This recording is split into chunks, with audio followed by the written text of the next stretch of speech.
No tiene más nada. O sea, es tan pobre y tan pobre que lo único que tiene es dinero. Entonces, ¿qué dice la Escritura? ¿De qué le vale al hombre que granjeare toda la tierra y al fin pierda su alma? O sea, tú y yo estamos en una posición de privilegio por encima de esa realidad. Ahora, la última sección del apóstol San Pablo en la carta a los Efesios tiene que ver entonces con aquello que se ha denominado guerra espiritual. Y yo necesito poder entender mejor esto de la gente, porque con toda honradez, hasta el día de hoy yo no lo entendí. Y mucho menos si los libros que me dan de referencia son los de Rebecca Brown. Porque si me dan ese libro como referencia a guerra espiritual, óigame, yo no quiero eso. O sea, bajo ninguna circunstancia, yo no quiero ese tipo de guerra espiritual que me llena de ansiedad, que me llena de dolor, que caigo constantemente en una paranoia espiritual,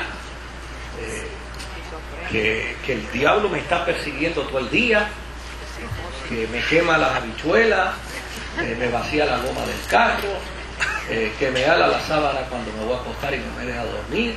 O sea, ese tipo de guerra yo no lo quiero vivir. Porque es imposible que yo viva bajo una condición donde, por un lado, el apóstol San Pablo dice que nosotros como iglesia conformamos la fuerza más grande que existe sobre la faz de la tierra.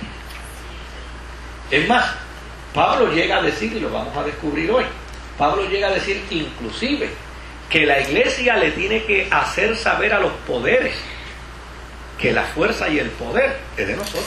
Amén. Y yo decía el domingo que hasta los santeros lo saben, los espiritistas lo saben, pero los cristianos no lo saben.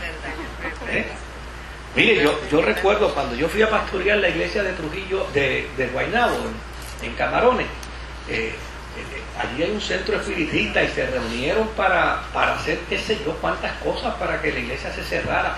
Y al final vino la presidenta de mesa y llegó a la iglesia y me dijo: hemos descubierto que el poder que ustedes tienen es mayor que el que nosotros tenemos. Gloria a Dios, alaba a Cristo.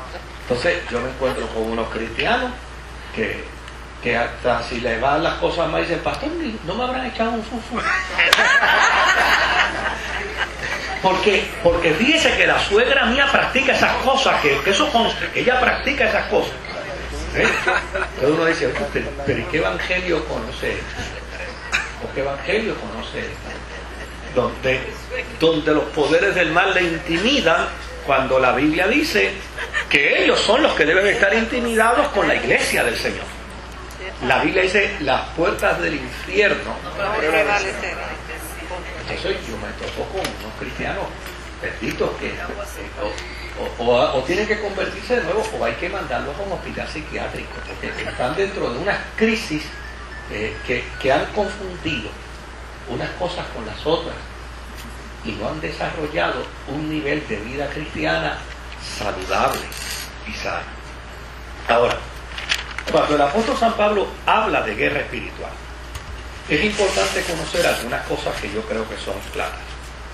Número uno, muchos estudiosos de las Escrituras niegan la influencia de las fuerzas antagónicas como operantes de males en medio de la vida de los seres humanos. O sea, hay mucha gente que niega y dice: ¿qué demonios? Los demonios no existen, los demonios son un invento del post-exilio babilónico, que es lo que generalmente se postula y se señala. Bueno, cada cual tiene el perfecto derecho a creer lo que quiera creer. Y si hay una persona que dice que los demonios no existen, pues sí, ese es su problema y eso es lo que cree. Pues, ahora yo no me voy a poner a buscarle un demonio para que lo vea y le crea. Si no lo cree, pues allá él, ¿verdad? Imagínese yo ahora buscando un demonio por allá. Es que él no cree, para buscar un demonio para enseñarse. Mira, para que crean. No cree, ese es tu problema. Ahora, Eso no hay que creer. hay otros que añaden que Pablo explicaba esto de los principados y de las potestades como resultado de su influencia farisea.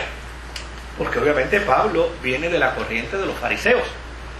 Y los fariseos creían en la existencia de demonios. Y que hay algunos que dicen, no, lo que pasa es que Pablo escribió esto porque Pablo, como viene de la corriente farisea, pues desde luego nunca se pudo zapatear de esa situación y a la larga siempre se le dio el refajo que él seguía creyendo muchas de las cosas que los fariseos creían. Oiga,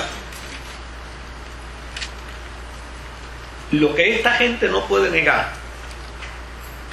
es que Pablo se desembarazó de cosas más importantes del judaísmo y rompió con ellas y simplemente las negó y asumió una postura de afirmación de que Jesucristo era el Mesías por encima de toda la corriente judía, a tal punto que de ser perseguidor de cristianos se convirtió en un perseguido.